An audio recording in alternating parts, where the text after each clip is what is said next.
Welcome to the Visionary Chronicles, a podcast dedicated to uncovering the strategies and insights that drive innovative, disruptive businesses. Join us as we explore the mindsets, cultures, and solutions powering the next generation of industry leaders and creative trailblazers. Whether you're seeking to inject new life into your organization or spark transformative growth, the Visionary Chronicles is your guide to executable, cutting-edge business strategy.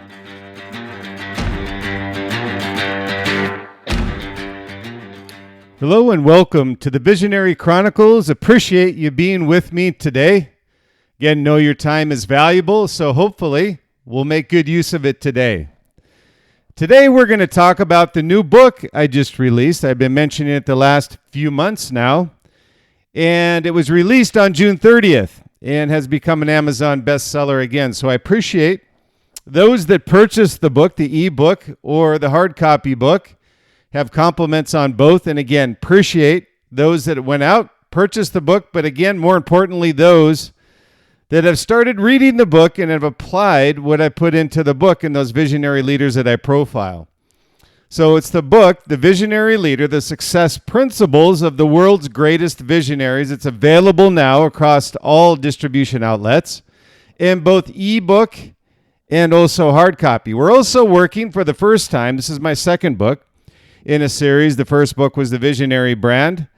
And we're going to convert this to an audio book. We got a lot of leaders out there that listen in their cars when they're driving into work.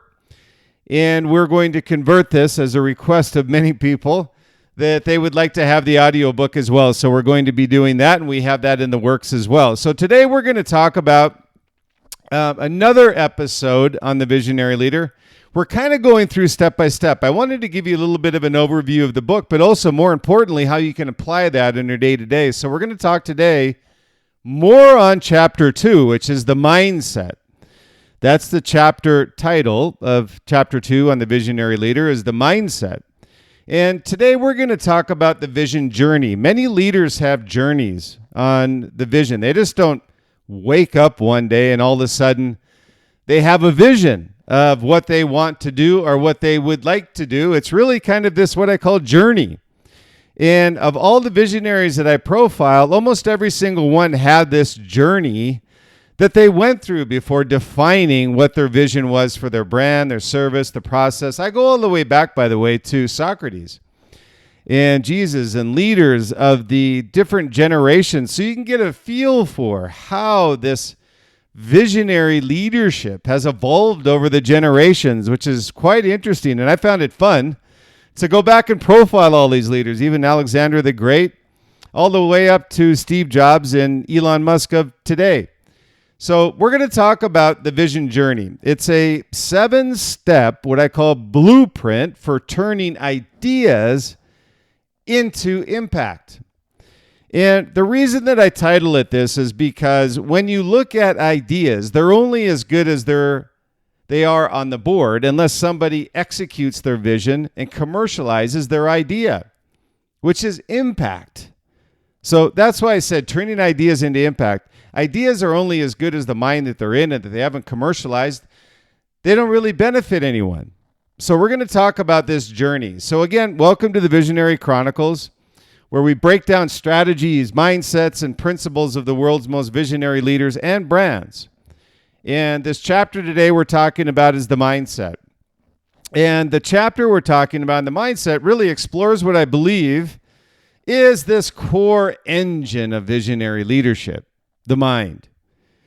And what I find with the mind, it's very interesting with visionaries, is what separates visionaries from managers, researchers, whatever it is. And in particular, it's interesting with researchers.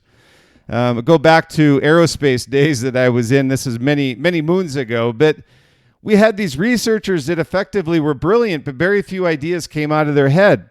So they really didn't benefit anybody. Occasionally they did, certainly. But more often than not, almost everything that they had in their head really was an idea that really was never commercialized.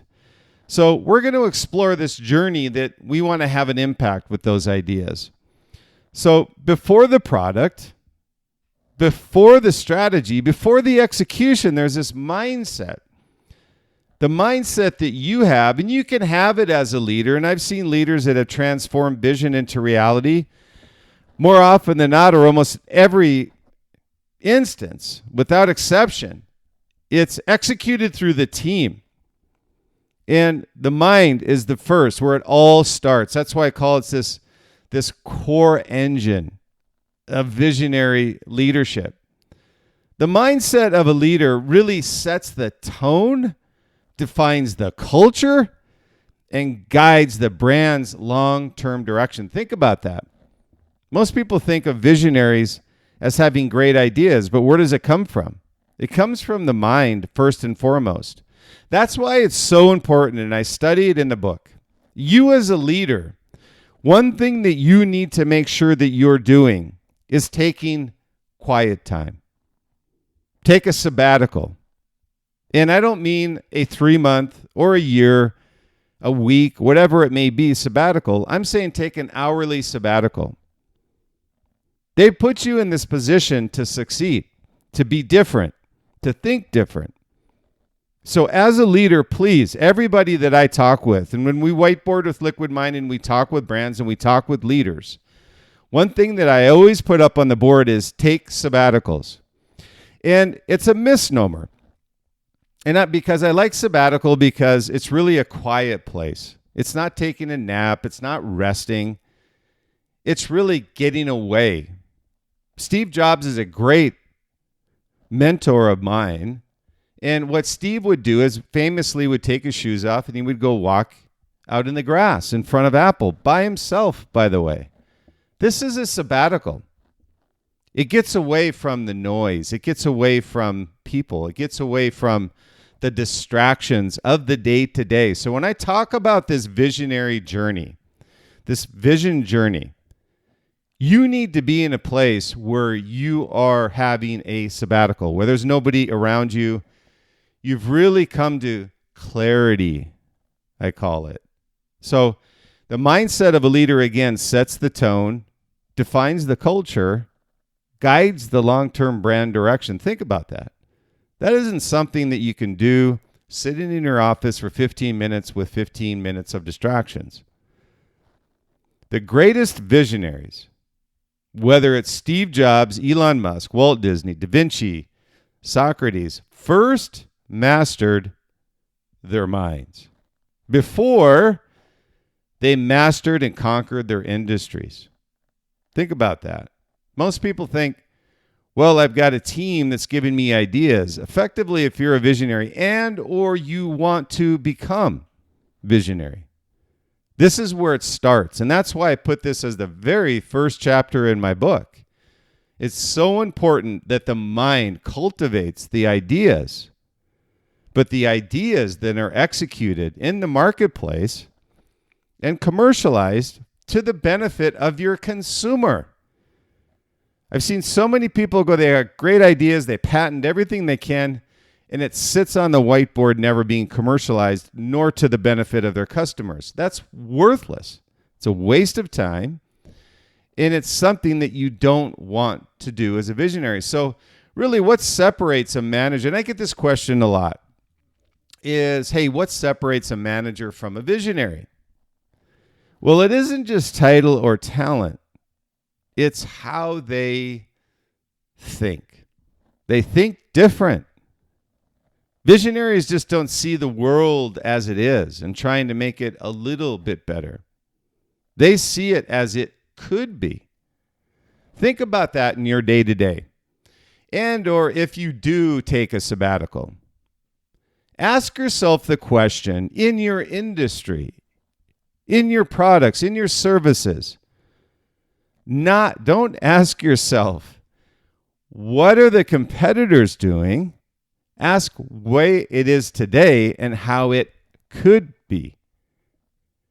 And then they lead others towards the future with clarity, creativity, and conviction. Yes, bonus points for C's in each one of these, but I just find it easier for you to remember if I give you something easy to remember. So again, I get a lot of leaders that will reach out to me and want to clearly understand what are the steps that I need to take in order to become visionary. And again, it isn't just title or even talent for that matter. It's how they think. It's how you think. And that's why I feel sabbaticals are so important to a visionary executing an idea and bringing it to reality with impact. And you also need to see the world how it could be, not how it is. And that's the difference between being disruptive and being incremental, being innovative versus an imitator.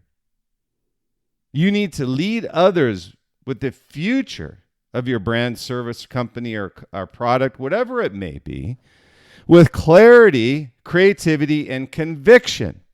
If you don't have these, you're not believable. You're not authentic. And the team is not going to follow you with a passion.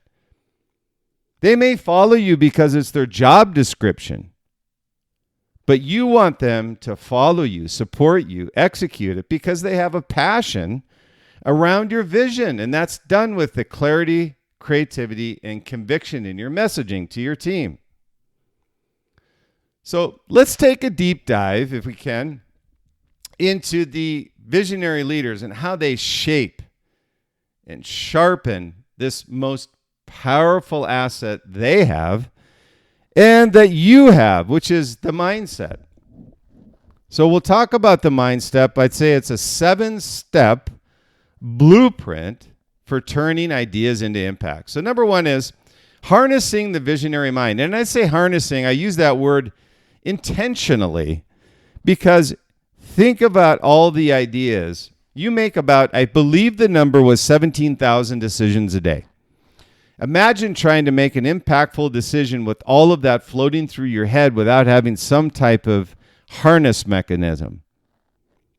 So visionary leaders possess a rare ability to see beyond the now to the future. The second is they shape a vision by fusing imagination with insight.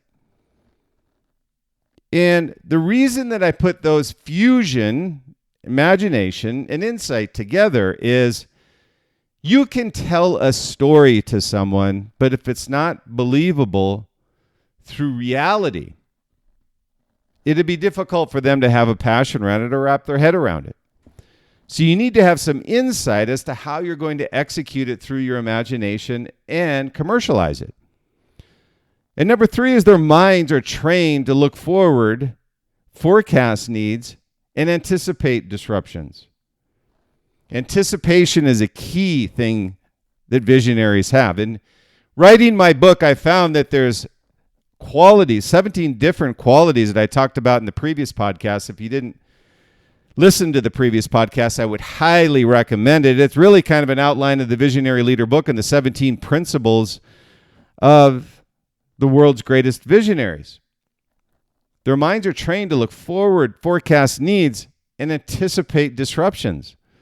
Anticipation is key to their success. So number 1 is harnessing the visionary mind. Number 2 is creative intuition and the art of mindstorming, not brainstorming, mindstorming. It's different. Visionaries engage in mindstorming. What is mindstorming? It's a deep, reflective form of ideation done, here it is, alone. Sabbatical time. You need to be alone to mindstorm. You need to have clarity in your vision, and the clarity is found without disruption. Again, visionaries again in mindstorming. What is mindstorming? A deep, reflective form of ideation done alone. Number 2, they visualize visual thinking strategies to bring clarity to really abstract ideas. Many times I'll talk to leaders and I'll give them a task. And here's the task. Come up with an idea that you think the company, not just the company can execute, but your consumers would benefit from to make their life easier. And what I find is that they're broad ideas. And they don't really need to understand how to bring it to clarity. They're abstract ideas. So visionaries can build this bridge, bringing abstract ideas to reality through clarity. And the next is the creative process is not accidental. It's deliberately designed to capture innovation while honoring the original inspiration itself. And again, I talk about this many times, but I've worked with many concept car designers. And we go through the ideation process, and the most frustrating designers I see out there are concept car designers. Not so much from the luxury Ferraris and Lamborghinis of the world that we worked with Lamborghini on. And when we were with Lamborghini, they always had inspiration. They always had concept boards. But I found the transition from concept to reality was much more executable with Lamborghini than it was with Chevrolet. So what you want is the creative process isn't accidental. It's deliberately designed to capture innovation while honoring the original inspiration of the idea itself. And then number 3 is emotional intelligence and empathetic leadership. I talk about this a lot. And I talk about it in the Visionary Leader as well through examples of those that have examined throughout the generations. You need to have emotional intelligence in order to be a visionary. And you also need to have some empathetic leadership. Now, you can be direct. That's empathetic as well. People sometimes get the wires crossed there. Just because Steve sometimes came across direct and people interpreted it as him not being the, let's just say simply, the kindest person in the world, is that he did have an empathetic leadership, because when the product and design, he had the vision, the product of the design and the strategy and the executable pieces of that puzzle. But Steve knew that the only way to bring reality to this was through the team. So he was smart enough to know that he could be empathetic at the same time, because he knew at the end of the road when they were done, the impact that this product would have on the brand itself and the people using the product and the services. So great leaders understand before they lead them. So this is a team thing with visionaries. They need to understand their people before they lead them. So many visionaries already know who they want on their team, because there's a certain culture that they built, and there's also a certain mentality that they need in the team in order for them to be pushed to execute these ideas that visionaries have. And next is visionary leaders align their brand vision with team values and emotions. And next is empathy is the bridge between imagination and execution. And I say this bridge because many times you'll see when you push your team, unless occasionally you're patting on the back while kicking in the tail, if you're constantly kicking and never patting on the back, guess what happens? People lose their enthusiasm. They lose their passion. No matter how authentic you may be, if you can't balance emotional intelligence and empathetic leadership to your team, you're going to fail no matter how good the idea is. For me, it comes down to a simple word that you need to put into your vocabulary and your mindset, if this is a problem for you, is humility. Have humility. Admit when you've done something wrong, or admit when you've made a mistake or said something you didn't mean. Don't tuck it away. Everybody knows you said it, and everybody knows you made a mistake. What it creates is empathy in reverse. Your team then will give you empathy. And then number 4 is communication, storytelling, and shared identity. First point is a bold idea means nothing unless others believe in it, not you. You believe in it. But through your creative clarity and concise mindset and the sabbaticals that you've taken to define this vision and explain it with clarity to your team and instilling passion in them through an authentic leadership vision without action is just a dream. So I say, when I'm in these meetings and I'm talking to leaders, and you may have this as well, you may whiteboard an idea and everybody thinks that's crazy. And it may very well be, unless you have the ability to bring that vision to reality.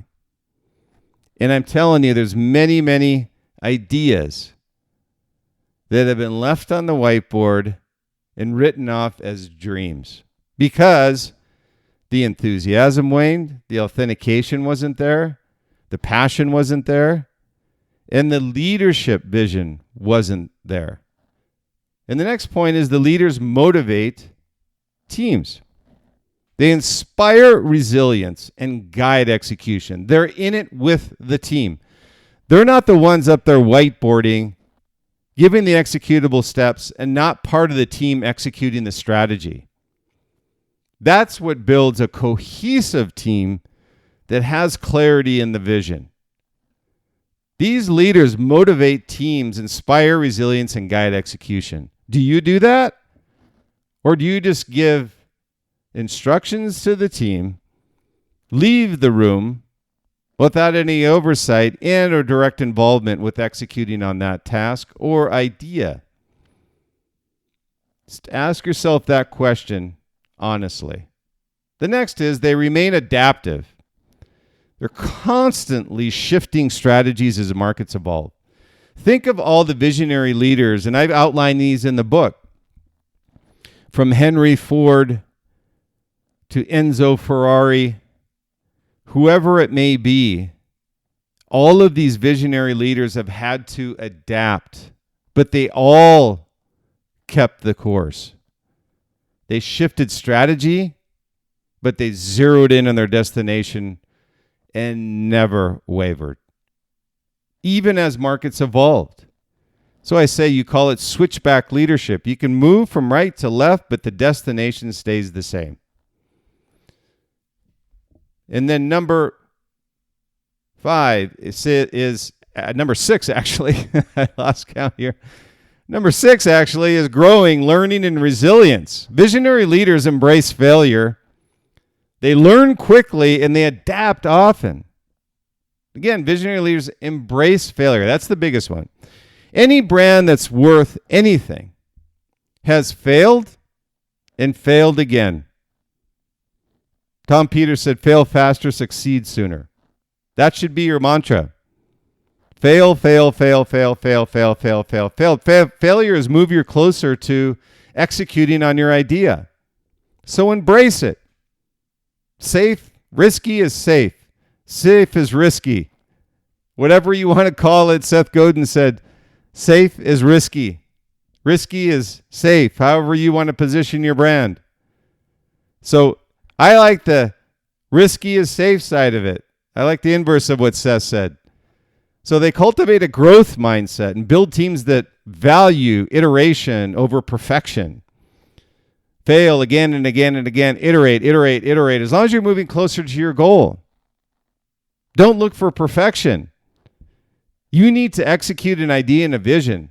If you're trying to perfect anything, you'll never have anything that will hit the marketplace. Now people will say, well, Steve did that. Well, there were things that Steve wanted to do in every single one of his projects, products, services that he wanted to do. Now I'll say 97% of what he wanted was actually executed. Perfection is 100. Remember, 100 means that we don't see the iPod. We don't see the Macintosh. We don't see the iPhone if there's perfection. So even Steve knew. It's just a matter of how close he was to perfection. Remember that. Continuous learning, the next point is, continuous learning is not optional. It's a leadership imperative. And what I mean by that is invest in your team, but invest in you as well. You need to, in addition to sabbatical. And I always whiteboard with this team as well as sabbatical and learning. Knowledge, knowledge, knowledge, knowledge, knowledge. With the fast-paced world that we live in today, if you're not investing in learning through your team or yourself, you're already behind every other one of your competitors that is investing even a remote amount of time in learning. So continuous learning, I said, is not an option. It is a leadership imperative. And then finally, number 7 is embedding a legacy vision into your culture. Vision must outlive the visionary. Think of these great brands, Nike, Adidas, Apple to a certain extent. I'll talk about Apple in a minute. Steve left a vision. Steve left what I call this innovation pipeline that Apple could surf for a decade. And guess what? They surfed it all right. And now that they're into the pipeline, they haven't invented one great product. And by the way, I'm an investor in Apple, frustrated investor. They haven't invented one great product since Steve left and Johnny Ive left. The great team of Steve and Johnny building these great products. They left a great legacy, a great vision. This is an example of a vision crushed. Now, I know that Apple was the most valuable company in the world, but eventually you come to the end of your innovation pipeline that somebody else built for you. And unless you continue building the pipeline, eventually it's going to come to an end, and it's a hard lesson to learn, which Apple's learning right now. So vision must outlive the visionary. The next is the leader's mentor or successors and weaving the mindset of a DNA into the brand must live beyond the visionary. These leaders mentor successors and weave the mindset into the brand's DNA. So there is a DNA in your brand. And you want to make sure that whoever the successor is that they understand what that DNA is. And I talk about that Natya Sadella with Microsoft, having to take it over from Steve Ballmer. He had a legacy, but he built the vision of where Microsoft is to go. So he re-engineered the DNA, and now the brand is back on its legs again. That's a great example of Apple almost in reverse. Microsoft had the lead. They lost it. And then Apple came in. They gained the lead. They lost it. Now Microsoft is back up. And the third point is their leadership is about creating something that endures. A living, breathing legacy. Nike, Adidas. Some brands that come back from the ashes, like Puma. So whatever it may be, you're creating something that endures. And I'll give Microsoft credit that I never really wrote Microsoft off, but I didn't really understand the coolness factor of what Microsoft was. And they still don't really necessarily have the coolness factor, but they got the executional factor. Apple had the coolness factor. They still have it to a certain degree, but it's melting away and right in front of them.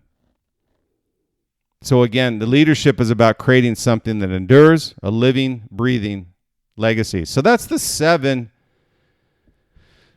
what I call blueprint. A blueprint for turning ideas into impact. And again, it's number 1, harnessing the visionary mind. Number 2 is creative intuition and the art of mindstorming. Number 3 is emotional intelligence and empathetic leadership. And number 4 is communication, storytelling, and shared identity with the team. Number 5 is execution through transformational leadership. Number 6 is growth, learning, and resilience. Number 7 is embedding a legacy vision into your culture. So as we reflect, kind of have a few thoughts here on the end of the podcast that really what I'm trying to do now with the podcast as well is is, have you really questioned some things internally to you? And my intent always is to help you understand what it takes, the tools, the resources, the internal mentality in order for you to become visionary. So in asking these questions, I would really like you to be honest with yourself. So what is your current mindset saying about the leader you are? And the one you aspire to become. This is what I say, becoming visionary. This visionary mindset, by the way, it isn't born. It's built. It requires an intentional effort, constant reflection over time, and the courage, yes, I say courage, to imagine something the world hasn't seen yet. And that's a rarity.